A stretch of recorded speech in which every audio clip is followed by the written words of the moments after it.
আর একটা ব্যাপার হচ্ছে এই যে অবভিয়াসলি এটা সবার কাছেই পরিষ্কার যে হুমায়ুন কবির একটা হয়তো পার্টি তৈরি করবেন, কোনো একটা প্রো মুসলিম পার্টি, ইসলামিক পার্টি, এবং সেটা দিয়ে তিনি তৃণমূলের ভোট কাটার চেষ্টা করবেন। নাইস স্ট্র্যাটেজি, কিন্তু মুশকিল হচ্ছে বিজেপি এই স্ট্র্যাটেজি তো এর আগে আইএসএফকে দিয়ে, নওয়াজ সিদ্দিকে দিয়েও খেলিয়েছে, তার আগে মিমসকে দিয়েও খেলিয়েছে।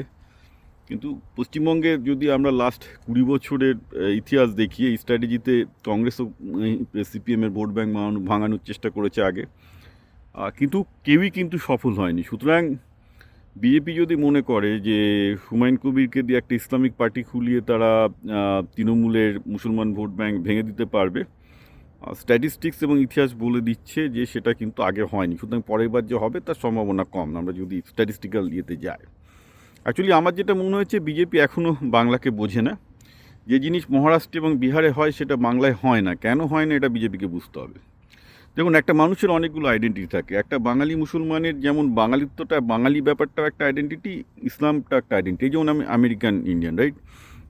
আমার ভারতীয় আইডেন্টিটি আছে, বাঙালি আইডেন্টিটি আছে, আমেরিকান আইডেন্টিটিও একটা আছে। সবার মানুষের মাল্টিপল আইডেন্টিটি থাকে। তো যেটা বিজেপি বুঝতে পারছে না যে প্রতিটা বাঙালির যেমন বাঙালি একটা আইডেন্টিটি, হিন্দু একটা আইডেন্টিটি, বাঙালি একটা আইডেন্টিটি, মুসলমান একটা আইডেন্টিটি, এবং যেটা বিজেপি বুঝতে পারে না সেটা হলো যে বাঙালি কিন্তু নিজস্ব ধর্ম আছে, আউল বাউলের ধর্ম, যেটা হিন্দু মুসলমান সবাই মানে।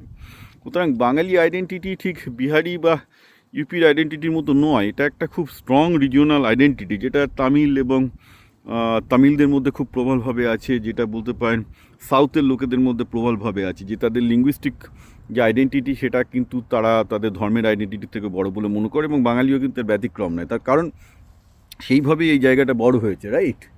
তো সেই ক্ষেত্রে কী হচ্ছে, বাঙালি মুসলমানদের ক্ষেত্রে তারা বিজেপিকে শুধু অ্যান্টি মুসলিম পার্টি বলে না, অ্যান্টি মুসলমান পার্টি বলে না, অ্যান্টি বাঙালি পার্টি বলেও ভাবে।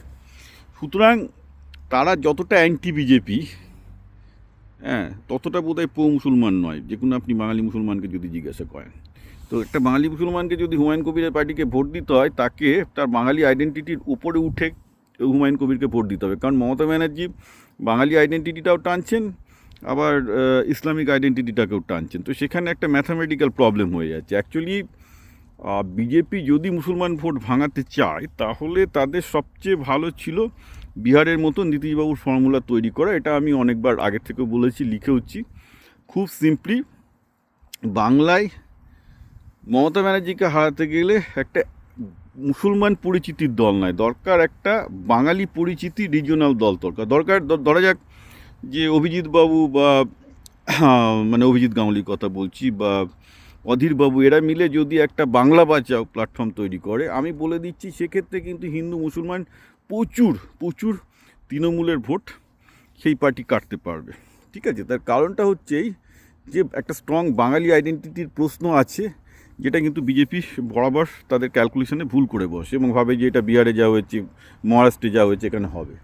এই বাঙালি আইডেন্টিটিটাকে ম্যাথামেটিক্সের মধ্যে না নিয়ে আসতে পারলে বিজেপি আবার মনে হয় আগের বোর্ডের মধ্যে আবার ভুল করবে।